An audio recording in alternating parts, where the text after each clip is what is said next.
Donc, aujourd'hui, le titre de mon message, c'est comme un jeu de mots. Je ne sais pas s'il y en a qui vous avez tous remarqué, mais persévérer. Puis, c'est vraiment pour amener un message pour nous encourager à foncer dans les percées que Dieu ouvre devant nous. OK? Puis, plus qu'on fonce dans ces percées, plus qu'on cherche à percer, on va finir par voir le bout. Amen? Donc, un petit retour sur la semaine passée, très rapide, c'est qu'on a vu qu'il y a une puissance derrière le fait de décréter des choses, de déclarer des choses de notre bouche. OK? Comme Job 22, 28 le dit, « Tu décréteras une chose et elle sera établie. » OK? Puis un décret, c'est de prendre qu'est-ce que Dieu dit et le dire sous forme déclarative. C'est vraiment de cette façon-là que Dieu a créé le ciel, la terre et tout ce qu'elle contient. Il a dit que la lumière soit. Il a parlé par les paroles de sa bouche, il a créé. Puis c'est ce que Jésus a aussi enseigné. Il nous a montré le pouvoir des décrets dans sa façon de parler aux circonstances, de parler même aux circonstances telles que le vent, lorsqu'il y avait une tempête sur l'eau qui s'est levée et Jésus a dit « tais-toi ». Donc le vent a cessé. Donc il nous a montré la puissance qu'il y a derrière cet aspect-là de déclarer des choses, d'ordonner certaines choses de se produire et on a vu que lorsque Jésus le faisait, par exemple, il y avait une puissance qui se déployait pour établir qu'est-ce qu'il avait déclaré. Et cette même puissance-là, on la détient aussi. Okay? Même le livre des Proverbes va nous dire que la vie et la mort sont au pouvoir de la langue. Donc, tu remarqueras que si tu es négatif, c'est certain que tu ne te sentiras pas bien. Donc, ça va comme alourdir qu'est-ce que tu vis. OK? Mais si tu parles positivement, eh bien, ça va t'aider du moins à être davantage dans la paix, dans la joie. Mais ce n'est pas juste cet aspect-là de parler positif ou négatif, mais c'est cet aspect-là de comprendre qu'il y a une puissance derrière nos paroles. Et quand tu es convaincu que Dieu dit quelque chose dans une circonstance, ben, tu as le pouvoir de le parler. De dire que non, ça c'est un conflit que je vis présentement, peut-être dans mon mariage, mais non, maintenant ça suffit, la paix revient. Tu déclares simplement ça, la réconciliation revient avec des frères ou des sœurs dans ta famille. Et ça a le pouvoir d'amener un changement. Amen. Donc les décrets servent à établir les desseins de Dieu. Tout comme une parole prophétique, un décret, c'est la voix de Dieu qui parle. Lorsqu'on chantait, il y a une prophétie sur ma vie. Une prophétie, c'est qu'est-ce que Dieu a parlé. Et dans la Bible, on voit qu'est-ce que Dieu parle. Ça nous dit qu'est-ce que Dieu a parlé sur nous. Donc, on a tous plein de paroles prophétiques que Dieu a prononcées sur notre vie. Mais lorsqu'on le déclare, dans le fond, ça libère le pouvoir d'établir la chose. Maintenant, on a vu que, parce que des fois, on vit des difficultés dans nos vies. Je ne suis pas toute seule, j'espère. On vit des difficultés parfois, puis des fois, on peut se retrouver à être dans des cycles destructeurs. C'est comme si des situations qui se perpétuent. Des fois, ça peut être la maladie, des fois, ça peut être dans ta santé émotionnelle, des fois, ça peut être dans tes relations, des choses difficiles qui se perpétuent, puis on ne comprend pas pourquoi ça arrive. Puis des fois, on est à cet endroit-là qu'on prie, puis qu'on demande à Dieu, mais on ne voit pas de changement. Puis il faut comprendre que lorsqu'on vit une difficulté, parfois ça peut être le résultat que l'ennemi est venu voler quelque chose. Mais quand l'ennemi vient voler quelque chose, c'est parce qu'à la base, Dieu l'avait accordé. Donc Dieu, à la base, t'avait béni dans quelque chose, puis parce que tu ne savais pas nécessairement où il est arrivé toutes sortes de choses qui t'ont empêché de prendre le temps de le savoir, d'en prendre conscience, eh bien, l'ennemi vient voler. Il vient voler ta bénédiction, il vient voler ta paix, il vient voler ta santé, tes finances. Et là, tu te retrouves dans les difficultés. Mais on a vu que lorsqu'on décrète des choses, lorsqu'on déclare des choses de notre bouche, ça a le pouvoir de renverser les décrets de l'ennemi sur notre vie. Puis c'est important de le savoir parce qu'on peut juste annuler un décret de l'ennemi en le remplaçant par un autre décret.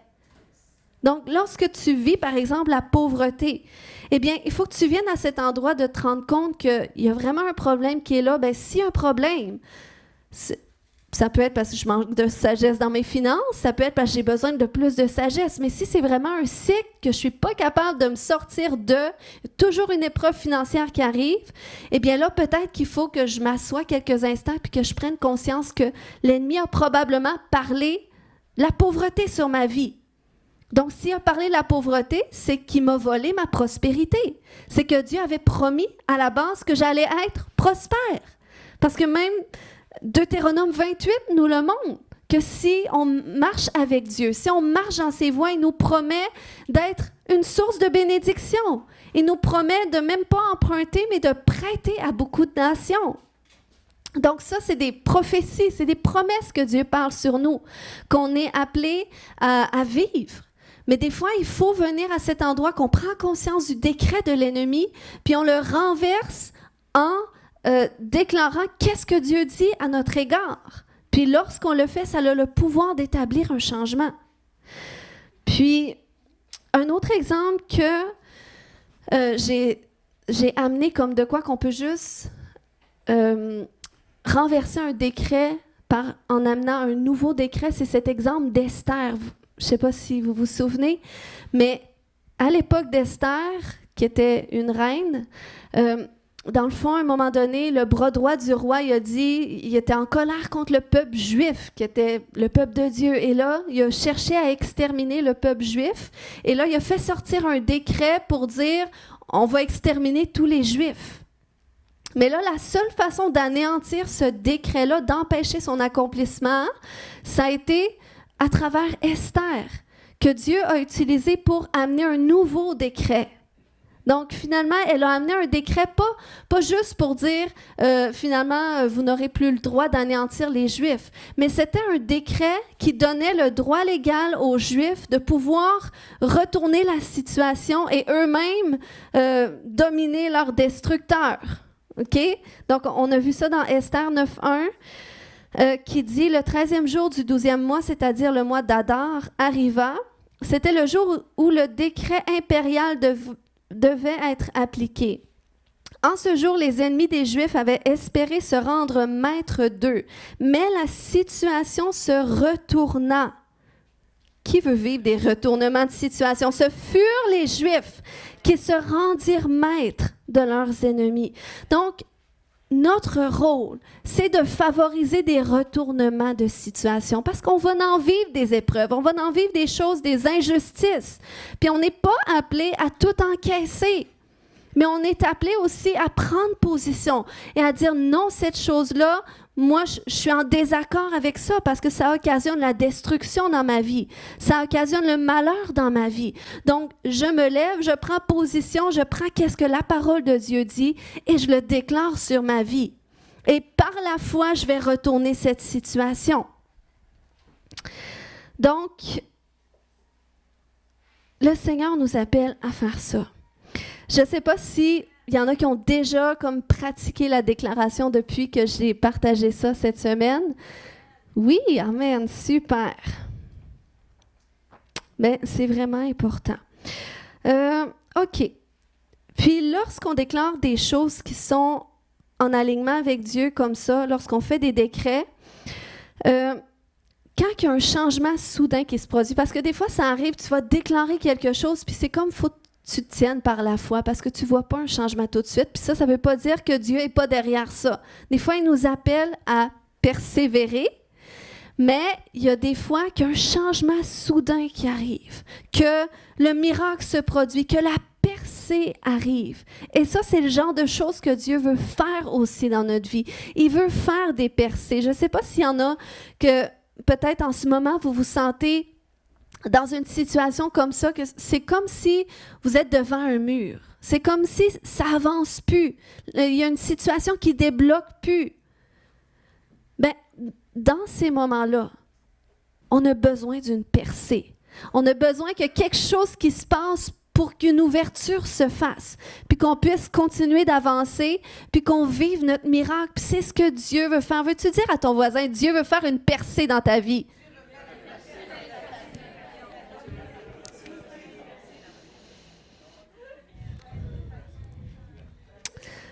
on peut vivre ce type de situation parfois dans notre vie spirituelle, dans notre vie avec le Seigneur. Des fois, on peut vivre ça dans nos relations ou dans différentes circonstances de la vie.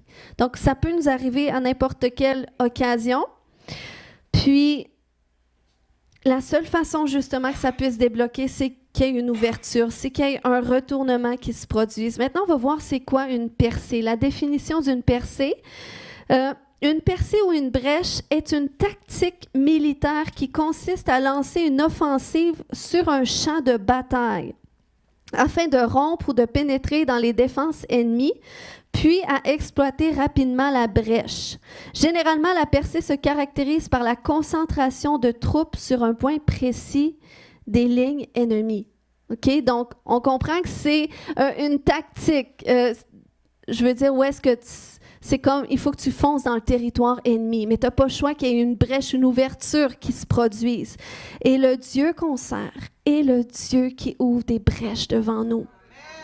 Amen. Il a dit dans Michée 2,13, « Celui qui fera la brèche montera devant eux, ils feront la brèche, franchiront la porte et en sortiront. Leur roi marchera devant eux et l'Éternel sera à leur tête. » Amen. Donc, c'est ce que Dieu veut faire, puis il veut favoriser ces ouvertures-là dans notre vie pour qu'on voit sa main à l'œuvre, pour qu'il nous montre comment est-ce qu'il est avec nous, puis qu'il est au contrôle, même lorsqu'on vit des situations difficiles. Le Seigneur est la réponse. Jésus est la réponse. Donc, une percée peut s'ouvrir au moyen d'une parole prophétique. Tu reçois une parole prophétique et là, ça déclenche ton miracle. Ça peut être à la suite d'un décret prophétique ou encore une parole réma que tu reçois de Dieu. À travers sa parole, tu reçois que le Seigneur te dit telle chose pour ta situation. Il te dit, par exemple, il te fait remonter cette parole qui dit que par les meurtrissures de Jésus, tu es guéri. Et là, c'est comme si ce passage-là vient à l'intérieur de toi où tu lis et là, tu as une conviction que c'est maintenant parce que la parole réma de Dieu, elle vient quand c'est rendu le temps kairos de Dieu. Le temps kairos, c'est quand c'est le temps de Dieu. On a le temps chronos, le temps chronologique de notre vie quotidienne, mais il y a les moments kairos, où est-ce que là, c'est Dieu qui vient, qui agit, qui fait une percée et qui permet l'accomplissement d'une parole dans ta vie. Je ne sais pas s'il y en a qui peuvent attester avoir vécu des percées suite à des prêches de l'Église. Levez pas votre main parce que vous vous sentez mal, là. Non, mais c'est juste pour vous dire que lorsque la parole de Dieu est prêchée, pourquoi? Parce que quand je prépare mon message, quand je cherche une thématique, je prie que Dieu me montre, Seigneur, c'est quoi ta parole en ce moment pour l'Église? Selon ton temps kairos. Donc, si tu es ouvert au Seigneur, si ton cœur est disposé par la foi, puis tu reçois les messages tels qu'ils sont apportés, eh bien, ça a le pouvoir d'ouvrir une percée dans ta vie. Amen. C'est comme quand j'ai apporté ce message-là, comme de quoi que le Seigneur, il veut restaurer ce modèle de famille, que ce soit au sein de l'Église ou même dans nos propres familles. Il veut rétablir l'unité. Eh bien, suite à ce message-là, j'ai eu des témoignages qu'il y en a qui ont vécu des réconciliations dans leur famille. Donc, voilà une percée, ça a produit une percée parce qu'ils se sont associés par la foi en disant, écoute, moi c'est ça que je vis, puis c'est ça que je veux vivre aussi dans ma famille, donc Seigneur, allez, fais-le. Donc, ils se sont associés et Dieu l'a fait. Ou quand j'avais amené, il n'y a pas si longtemps, ce message-là, comme de quoi que le Seigneur veut nous donner un nom nouveau. Quand tu viens à ces endroits-là où est-ce que c'est comme à cause de que tout ce qui t'accompagne de ton passé, c'est comme tu as du mal à vraiment continuer d'avancer dans qu'est-ce que Dieu a pour toi. Puis des fois, tu as besoin que le Seigneur arrive. Puis que le Seigneur te confronte à certaines choses qu'il veut changer, puis qu'il te donne une nouvelle définition de toi. Puis j'ai eu des témoignages comme de quoi que le Seigneur, ça a vraiment fait un revirement à l'intérieur d'eux, ça a retourné les choses. Et c'est ce que Dieu veut faire, puis il le fait au moyen de sa parole. Puis, bon, ça, c'est des exemples corporatifs à travers l'Église, mais il y a aussi toutes les paroles que vous recevez dans votre quotidien.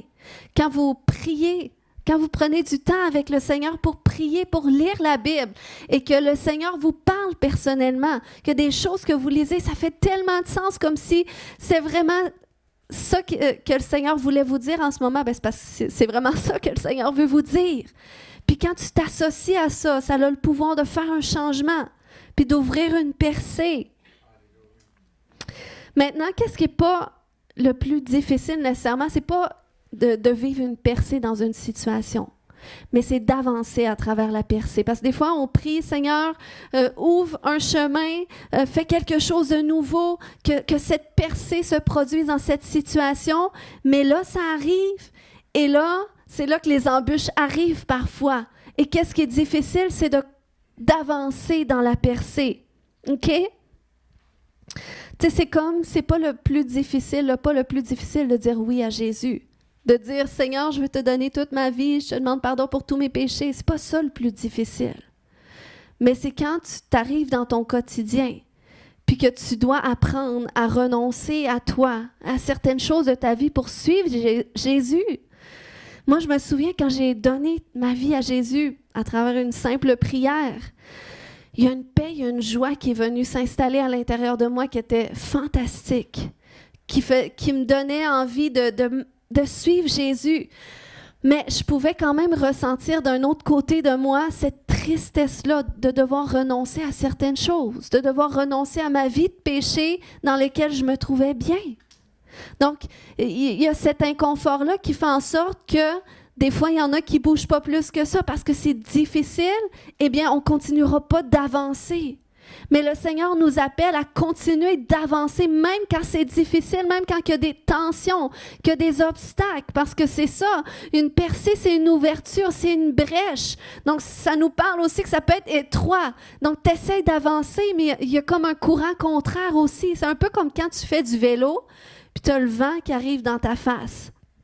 C'est comme tu donnes tellement d'efforts, mais tu avances très peu. Puis c'est un peu ça des fois, quand le Seigneur ouvre une percée, c'est comme enfin, là tu commences à avancer et là les vents contraires arrivent et là c'est difficile. Mais c'est pas parce que c'est difficile que le Seigneur l'a pas fait. Il faut simplement que tu continues à avancer. Puis si tu continues de percer à travers ça, eh bien là, c'est là que tu vas voir. Tu vas voir ton miracle, tu vas voir le changement de ta situation. Puis c'est ça que le Seigneur veut faire. Des fois, on se dit, ça ne serait pas plus simple que le Seigneur ouvre le chemin grand puis que je puisse traverser dans la paix, qu'il n'y ait pas de confrontation. On aimerait tous ça. Ça, c'est notre pensée humaine. Mais il faut faire confiance à Dieu. Amen. Moi, je remercie le Seigneur pour des temps parce que, tu sais, quand que les disciples qui étaient avec Jésus dans le bateau puis qu'il y a eu une tempête qui s'est levée, on se souvient, Jésus avait comme dit à ses disciples, allons de l'autre bord parce qu'il y avait quelque chose à aller faire l'autre côté du lac. Mais il y a une tempête qui s'est levée sur le lac. Et là, les disciples se sont mis à avoir peur parce qu'ils avaient peur de mourir. Puis, ils ont réveillé Jésus. On se souvient du reste de l'histoire. Puis Jésus il a ordonné à la tempête. Mais durant ce moment-là où est-ce qu'il était dans la tempête, eh bien, il ne pouvait pas retourner en arrière. Puis c'était soit qu'il mourait ou soit qu'il continuait d'espérer, continuait d'avancer. Et moi, je remercie Dieu pour ces moments-là dans ma vie parce que des fois, quand tu vis une percée, peut-être tu vois encore derrière toi que c'est beau, c'est confortable, donc tu peux rester là. Mais je remercie Dieu pour ces moments dans ma vie où est-ce que c'était comme une tempête, que même si j'aurais voulu changer de côté, abandonner, j'aurais pas pu. Donc, ma seule option, c'était soit mourir ou continuer d'avancer. Puis le Seigneur, dans ces moments-là, il a toujours manifesté sa main. Amen. Il a toujours fini par ouvrir un chemin, ouvrir cette percée, ouvrir le ciel pour faire descendre qu'est-ce que j'espérais. Puis c'était toujours mieux que qu'est-ce que j'aurais imaginé, parce que ça, c'est le Dieu qu'on sert. Il sait parfaitement qu'est-ce qu'on a de besoin. Et ça, je remercie Dieu qu'il ne nous donne pas tout le temps ce pourquoi on prie. Okay? Des fois, on prie certaines choses dans certaines circonstances, puis ça ne débloque pas, puis on se rend compte qu'au final, merci Seigneur que tu ne m'as pas donné qu'est-ce que je te priais. parce que tu avais beaucoup mieux pour moi. Donc, le Seigneur, il nous appelle à cet endroit de foi, OK? Amen. Donc, le Seigneur, il veut qu'on apprenne à continuer d'avancer, même quand c'est difficile. On voit un exemple dans la Bible qui figure un peu qu'est-ce que je vous partage. Ça faisait 70 ans que le peuple d'Israël y était en exil, qui était en captivité à travers le peuple de Babylone. Mais Dieu avait quand même prophétisé que ça ne serait pas pour tout le temps, qu'il y en aurait pour 70 ans, puis qu'après ça, ils pourraient retourner sur leur territoire, qu'ils pourraient retourner en Juda, qu'ils pourraient à nouveau être libres et rebâtir le temple de Dieu. Donc, c'était une prophétie, c'était un décret que Dieu avait fait. Puis là, il est venu le jour où est-ce que c'était le temps kairos de Dieu pour que ça puisse arriver. Et la libération du peuple de Dieu est venue au moyen d'un décret. Dans Esdras 1, versets 1 et 2, ça dit que la première année de Cyrus, roi de Perse, afin que s'accomplisse la parole de l'Éternel prononcée par la bouche de Jérémie, l'Éternel réveilla l'esprit de Cyrus, roi de Perse, qui fit faire de vive voix et par écrit cette publication dans tout son royaume. Ainsi parle Cyrus, roi de Perse. L'Éternel, le Dieu des cieux, m'a donné tous les royaumes de la terre, et il m'a commandé de lui bâtir une maison à Jérusalem en Juda. Donc on voit, le Seigneur a réveillé lui-même son esprit. Parce que Cyrus, la Bible nous dit qu'il ne connaissait pas Dieu. Ce n'était pas le Dieu qu'il servait. Mais Dieu l'avait quand même choisi pour accomplir ses plans. Et ça nous encourage. Pour les Cyrus qui peuvent nous entourer parfois dans qu'est-ce qu'on entreprend, des fois on se dit, mais ça serait moins compliqué d'être juste entouré de gens qui connaissent le Seigneur comme moi. Mais le Seigneur peut utiliser n'importe qui en ta faveur. Amen. Et là, il est venu le temps pour que ça puisse s'accomplir. Et lorsque le décret est sorti, eh bien, le peuple de Dieu est passé d'esclave à libre en 1 seconde. À cause de ce décret-là, la percée est arrivée, donc ils ont pu sortir puis aller sur leur territoire et ils ont pu commencer à bâtir la maison de Dieu. Donc, c'était vraiment un jour de réjouissance. Après 70 ans de captivité, suite à une parole déclarative, eh bien là, ils sont libérés. Ils sont plus esclaves, ils sont libres et ils peuvent accomplir ce que Dieu leur demande.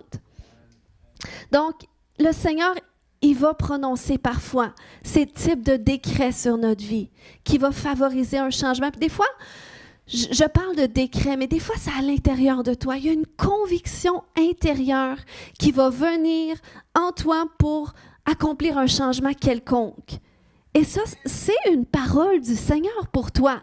Parce que le Seigneur, il parle dans nos pensées, il parle dans nos convictions. Puis, bon, plus que tu chemines avec Dieu, plus que tu es capable de distinguer sa voix de la tienne, puis tu vois les fruits que ça produit quand tu suis sa voix plutôt que la tienne. Mais il y a ces moments comme ça que le Seigneur va mettre dans ton cœur, voilà, c'est le temps de faire telle chose, comme notre sœur qui avait témoigné qu'elle ressentait qu'elle devait aller porter son CV à quelque part et finalement, il y a eu une ouverture extraordinaire, elle a eu un emploi puis elle est bénie. OK? Donc le Seigneur, il va faire des changements comme ça dans notre vie et si je vous dis ça, c'est parce que je veux que vous vous y attendiez aussi. Que qu'est-ce que vous vivez, ce n'est pas la finalité. Dieu a plus. Et là où est-ce que vous espérez une percée, Dieu le veut aussi. Amen. Donc, le peuple est passé d'esclave à libre. Puis, non seulement ils étaient libres, mais ils ont été équipés de tout ce qu'ils avaient besoin. Parce que là, ils étaient esclaves. Puis, ils devaient reconstruire le temple d'Israël. Le temple en Juda. Le temple, c'est ça. Ils devaient reconstruire le temple, mais il n'y avait aucun matériau. Il n'y avait rien. Mais Dieu les a équipés. Puis ça nous parle que des fois, on n'ose pas faire des moves ou avancer par la foi dans une direction parce qu'on regarde à qu'est-ce qu'on n'a pas. ou on regarde peut-être à notre passé qui essaie de nous retenir. Mais Dieu nous appelle à cet endroit de foi en sa parole. Et Dieu avait parlé justement à son peuple tellement de fois que les richesses des nations viendraient vers eux. Donc, ce n'était pas un problème de se demander de quelle façon qu'on va faire, puis je n'ai pas les moyens.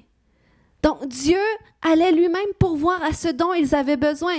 Donc, quand Dieu ouvre une percée dans ta vie, peut-être tu sais pas comment tu vas faire pour passer de l'autre bord. Mais le Seigneur a tout pourvu. Le Seigneur, des fois, il va t'équiper en chemin. Amen. Quand j'ai commencé l'Église ici, j'étais toute jeune dans la foi. Mais le Seigneur m'a équipée en chemin. Il ne fait pas ça pour tout le monde. Je ne le recommande pas nécessairement pour tout le monde comme étant la recette à suivre. Mais c'est juste, c'était un pas de foi. Et le Seigneur m'a équipée en chemin. Mais le Seigneur, c'est ce qu'il fait. OK? Puis, il ne faut pas trop se questionner sur de quelle façon on va y parvenir. Comme moi et mon mari, quand on a dit on va à la maison, parce que c'était une parole vraiment de Dieu en voulant dire que c'est le temps que votre situation de vie change. Puis, on a vendu la maison, mais on n'avait pas encore d'autres maisons. On ne savait pas, est-ce qu'on allait trouver une maison comme on veut pour notre famille? Est-ce qu'on allait devoir se construire une maison parce qu'il n'y a pas beaucoup de maisons sur le marché? Puis, il n'y avait pas de porte qui s'ouvrait, mais on est avancé par la foi. Et le Seigneur a fini par ouvrir une brèche pour qu'on puisse cheminer dans ses voies. Puis là, on va bientôt emménager dans notre maison qui est en train de se faire construire. Donc, Dieu avait déclaré que les ressources des nations viendraient. Il avait dit, entre autres, dans Agé 2,7, il avait dit « J'ébranlerai les peuples et les richesses de tous les peuples afflueront en ce lieu. Quant à ce temple, je le remplirai de gloire. » Voilà ce que déclare le Seigneur des armées célestes. Amen. Mais là, vous savez, ce n'était pas tout. Lorsque le peuple s'est mis à construire le temple, eh bien là, les embûches ont commencé. Parce que là, la Bible va nous dire que les ennemis du peuple d'Israël, ils ont commencé à venir. Et ils ont cherché à s'opposer à ce qu'ils étaient en train de faire. Et ça, c'est normal de vivre des oppositions quand tu entreprends quelque chose, quand tu vas être sur le chemin de ton miracle. C'est normal quand tu es en train d'expérimenter une guérison et là, tout d'un coup, tous tes symptômes reviennent. Bien, le Seigneur t'appelle à continuer. C'est comme, il y a une fille que j'accompagne, puis elle a dû recevoir de la délivrance parce qu'elle a touché à beaucoup de pratiques spirituelles. Puis, c'est tellement extraordinaire qu'est-ce que le Seigneur fait vite dans sa vie. Puis, c'est comme cette fille-là, à cause de ses pratiques spirituelles, elle vivait fortement de l'anxiété, mais qu'elle réussissait à gérer parce que, bon, elle était tellement bien formée dans toutes sortes de pratiques pour bien gérer le stress, l'anxiété. Mais après sa délivrance, elle a été confrontée encore à l'anxiété. Mais là, c'est pas parce qu'elle n'a pas été délivrée, mais c'est parce que le Seigneur l'a amenée à confronter cette émotion-là qu'elle cherchait à faire taire avec toutes ses pratiques. Mais là, c'est comme le Seigneur, des fois, il veut nous amener à confronter nos difficultés, mais avec son aide pour qu'on apprenne à passer à travers avec lui, qu'on n'ait pas peur finalement. Parce que des fois, en tant qu'être humain, on cherche à camoufler qu'est-ce qui nous fait sentir inconfortable. Mais des fois, pour que tu sois délivré de quelque chose, il faut simplement que tu apprennes à le confronter, puis à marcher à travers de ça. C'est comme quand j'ai arrêté de fumer. C'était difficile, mais j'ai dû passer à travers mon désir profond de fumer pour réussir à résister au point que, puis m'accrocher à Dieu et finalement être capable d'être libéré de ça. Donc, quand tu luttes avec un péché, avec quelque chose qui te détruit, eh bien, ça serait le fun que ça disparaisse du jour au lendemain, sans que ça fasse mal. Mais des fois, il faut que tu acceptes de passer à travers ta souffrance, mais tu passes à travers avec le Seigneur. C'est ça la différence. Tu laisses le Seigneur te porter à travers cette souffrance, ce sentiment pénible, et parce que tu choisis de le confronter, de garder tes yeux fixés sur Jésus, eh bien, tu vas passer à travers, puis tu vas être pleinement libéré. Amen. Donc, pour en revenir au peuple d'Israël, ils ont commencé à bâtir le temple et là, l'opposition est arrivée. Les ennemis sont venus et même ça nous dit, entre autres dans Esdras 4.4, que les ennemis de Juda et de Benjamin apprirent que les anciens déportés reconstruisaient un temple à l'Éternel, le Dieu d'Israël. Ils vinrent trouver Zorobabel et les chefs des groupes familiaux pour leur dire, Zorobabel, c'était le roi de Juda.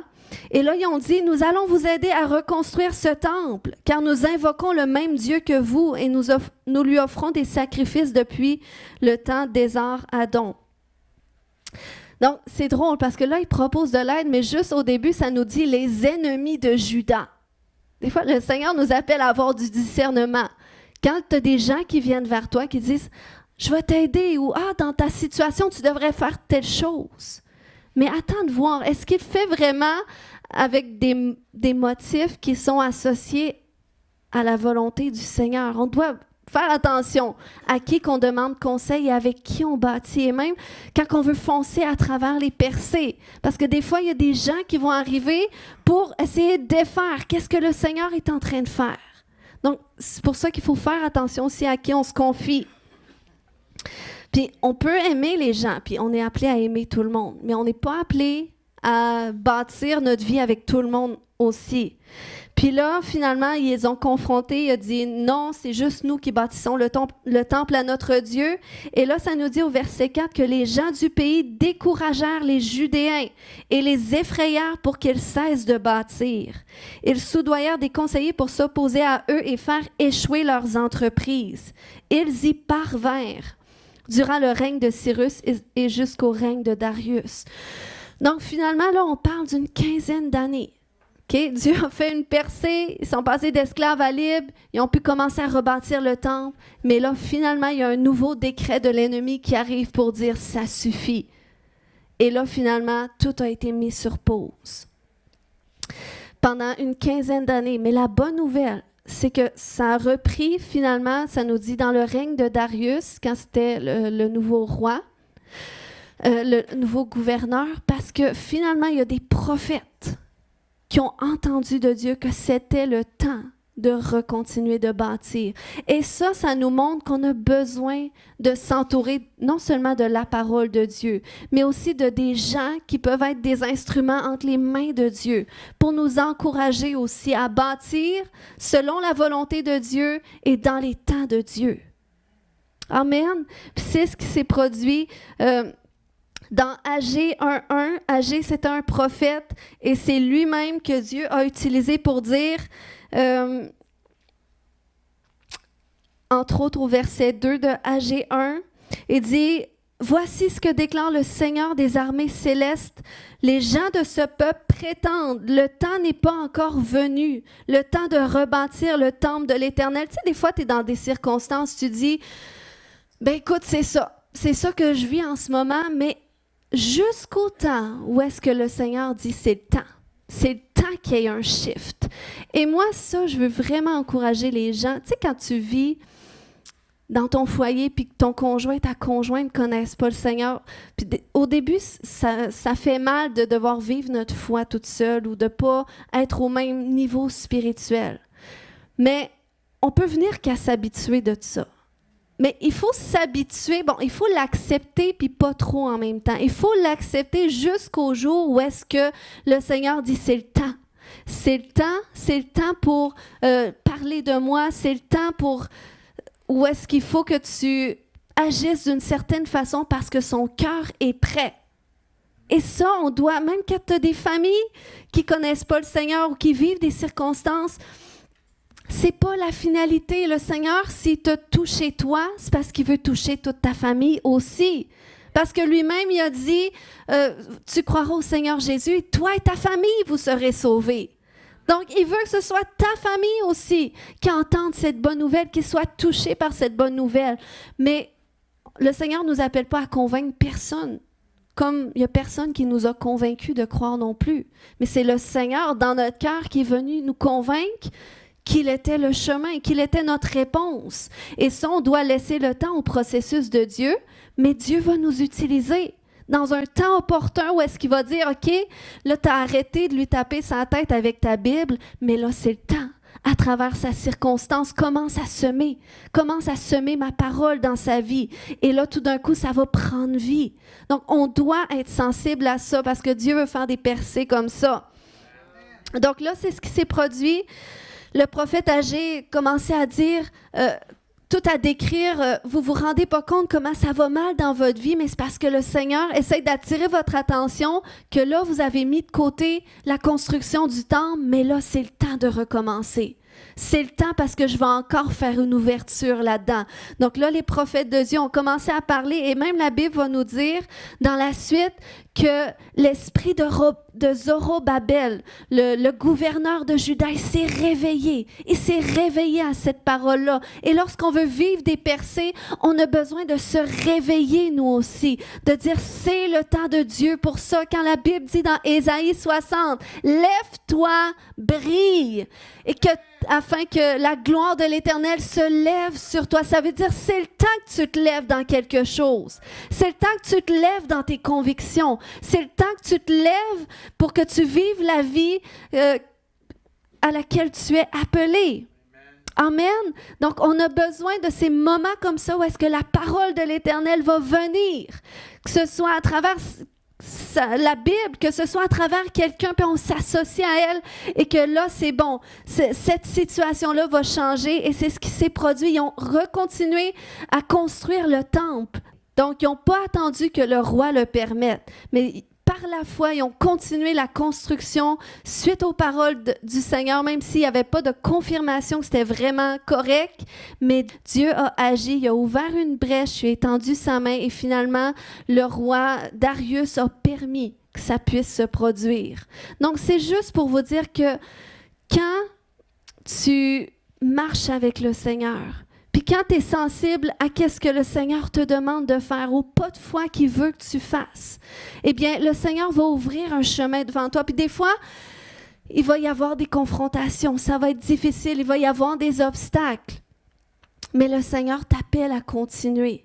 Puis même, des fois, peut-être tu vas frapper des murs, mais continue d'espérer et de t'attendre à Dieu. N'accepte pas tes conditions qui sont difficiles. N'accepte pas la maladie. N'accepte pas la souffrance parce que Jésus a souffert pour qu'on soit guéri. Jésus a souffert pour qu'on soit libéré. Donc, c'est toujours sa volonté qu'on soit libre, qu'on soit guéri, qu'on mène une vie abondante, qu'on soit en paix. Amen. Puis même suivre le Seigneur, des fois, ça amène certains déchirements. Mais il nous dit que marcher avec lui, c'est une marche qui est légère. Parce qu'il dit, quand tu es fatigué et chargé, viens à moi. Viens à moi pour te décharger et prends mon joug qui est doux et léger. Donc, même servir le Seigneur, c'est doux et léger. Si tu es surchargé, peut-être qu'il y a des fardeaux que tu prends sur toi que tu n'aurais pas à prendre. Puis tu dois remettre au Seigneur. Amen. Puis il veut occasionner dans ta vie des revirements de situation. Il veut retourner des situations. Il veut que tu vois sa main dans ta vie pour que tu sois un témoignage aussi que Dieu est vivant. Amen. Puis ça le glorifie lorsqu'on vit des bénédictions. Puis là, on est dans un temps où est-ce qu'on termine l'année 2024 et c'est le temps de commencer à questionner Dieu. Seigneur, qu'est-ce que tu as pour moi pour l'année 2025? Quel changement est-ce que tu veux faire dans ma vie? Quelle percée est-ce que tu veux ouvrir dans ma vie en 2025? Peut-être que là, j'ai vécu d'une certaine façon jusqu'ici, mais est-ce qu'il y a quelque chose que tu veux faire de nouveau dans ma vie? Ou est-ce que tu veux faire quelque chose d'autrement dans ma vie? Commencez à questionner le Seigneur et à ouvrir votre cœur à cette parole-là qu'il va déposer en vous. Ouvrez votre cœur à cette parole, puis peut-être il y a certaines personnes, vous allez entendre qu'est-ce que Dieu dit. Mais c'est comme, il y a cette autre voix plus forte qui vient dire, mais je ne sais même pas comment je vais faire pour y arriver. Mais le Seigneur t'appelle à écouter sa voix, à confronter cette voix-là qui cherche à terre qu'est-ce que Dieu veut faire. Tu dois la confronter, tu dois te mobiliser, tu dois aller chercher qu'est-ce que la Bible dit sur ta situation. Parce que c'est cette parole qui a du poids dans nos circonstances. Puis qui a le pouvoir de rétablir les desseins de Dieu. Rétablir sa volonté. Amen, parce qu'il y a des projets de paix pour toi. Donc, on va prier ensemble ce matin. Je sens que le Seigneur veut libérer dans les cœurs un courage, une force pour continuer de percer jusqu'à voir qu'est-ce qu'il a pour nous. Est-ce qu'on peut se lever tout le monde ensemble pour prier? Alléluia. Seigneur, je te remercie. Je te remercie, Seigneur, pour l'œuvre que tu fais dans notre vie. Je te remercie que c'est toi, Père, qui nous a réunis, Seigneur, dans ta maison aujourd'hui pour qu'on entende cette parole parce que tu veux favoriser des percées dans notre vie. Tu veux faire des changements de situation. Tu veux faire des miracles dans notre vie. Tu veux nous faire vivre plus de ce qu'est te suivre, de ce qu'est marcher avec toi. Je te remercie que tu es vivant, Seigneur Dieu, puis que tu révèles combien tu es vivant. Tu révèles ton existence à tous et à chacun. Alléluia. Alléluia, Jésus. Nous t'aimons. Merci, Jésus. Merci pour les projets que tu as pour notre vie, des projets de paix. Seigneur, je prie que tu ranimes dans nos cœurs tous les rêves qui viennent de toi, associés à notre vie. Ranime dans nos cœurs tous les rêves qui viennent de toi, même les plus grands rêves qui peuvent paraître trop grands. Viens les ranimer. Viens les ranimer. Viens les ranimer, Seigneur. Tu dis que quand on place en toi notre appui, on trouve dans notre cœur des chemins tout tracés. Seigneur, viens nous dévoiler ces prochains chemins que tu veux ouvrir dans notre vie. Parce qu'on veut s'associer à toi. On veut s'associer à qu'est-ce que tu veux faire dans nos vies. Puis je veux déclarer que des rêves qui vont monter dans votre cœur, ça va être les rêves de Dieu. Ça va être les rêves de Dieu, que sa volonté va se révéler dans votre cœur d'une façon tellement claire et qui va avoir plus de poids que votre propre volonté. Parce que comme en même temps un désir fort qui va être là, de vouloir vivre ces choses-là. Puis à travers ce désir-là, il y a une confiance qui va venir en Dieu. Parce que seul lui sait comment il va le faire. Mais il y a une confiance, puis il y a une patience aussi dans le processus. Mais il y a aussi une hardiesse qui va être là. Un zèle, une force de persévérer, de chercher à percer jusqu'à ce qu'on voit, de continuer de frapper jusqu'à ce que ça ouvre. Alléluia, oui, Seigneur Dieu. De continuer de marcher dans cette direction jusqu'à ce que le chemin s'écarte, Seigneur Dieu. De continuer de bâtir jusqu'à temps qu'on voit le bout. Seigneur, merci pour le courage, la force que tu libères dans chacun, la foi. Seigneur Dieu, tu nous dis, comme tu as dit à Josué, fortifie-toi et prends courage. Fortifie-toi et prends courage. Parce que je suis avec toi, comme j'ai été avec tous ces autres avant toi que j'ai appelés pour des choses extraordinaires. Je t'ai appelé pour vivre ces choses. Je t'ai appelé pour que tu sois un témoin que je peux le faire. Alléluia. Est-ce que tu peux croire ce matin que cette situation difficile que tu vis n'est qu'un passage, puis que Dieu t'appelle à être un témoin de sa bénédiction, de sa grâce, des miracles qu'il peut faire à travers ta circonstance. Je viens faire taire tous les mensonges de l'ennemi qui voudrait t'amener dans le désespoir, dans le découragement, dans l'inquiétude. Je déclare que tous ces esprits maintenant te quittent au nom de Jésus. Alléluia. Et que la paix de Dieu vienne en toi et garde ton cœur et tes pensées en Jésus. Le shalom de Dieu. Le shalom de Dieu dans tes circonstances, dans ta vie personnelle. Le shalom de Dieu, sa paix complète, parfaite. Au nom de Jésus, je veux déclarer que ces situations difficiles vont percer. Qu'il y a une percée qui s'ouvre. Il y a une percée qui s'ouvre pour la réconciliation avec ta famille. Il y a une percée qui s'ouvre pour le salut de ta famille. Il y a une percée qui s'ouvre pour la guérison. Il y a une percée qui s'ouvre dans ton emploi. Il y a une percée qui s'ouvre dans tes finances. Il y a une percée qui s'ouvre par rapport à ton appel parce que tu étais à cet endroit que tu ne savais pas, mais à quoi je t'appelais où il n'y a rien qui prend forme. Mais je déclare qu'il y a une percée qui s'ouvre aussi. Et que Dieu te montre clairement non seulement ce à quoi tu es appelé, mais il ouvre aussi les portes nécessaires pour l'accomplissement. Au nom de Jésus, je veux déclarer qu'on rentre dans l'année des percées, au nom de Jésus. Que c'est une année qu'on va vivre où est-ce qu'on va témoigner des percées de Dieu. Durant toute l'année 2025, on va témoigner des percées de Dieu. Parce que tu es le Dieu des percées. Au nom de Jésus,